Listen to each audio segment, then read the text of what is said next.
Tignan mo. Ito yung puno ng akasya. Sobrang laki ng katawan ng akasya na ito. Sobrang laki niya. According dito sa may matanda akong nakausap dito kanina regarding dito sa kwento ng akasya na to. Century na ito. Kaya natutuwa naman ako dahil tignan mo yung yung puno niya. Siguro ang kailangang yumakap mga 15 na tao ang kailangan maghawak-hawak para mayakap nila puno ng akasya na ito.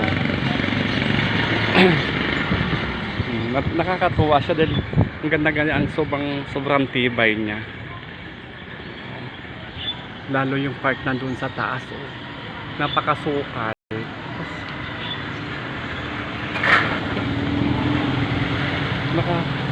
Nakaka-amaze ang panahon. So century, mga 100 years na ito. Ganun siya kataba.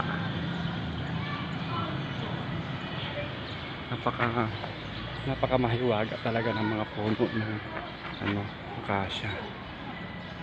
Ito yung akasya ng Aguilar, Pangasinan.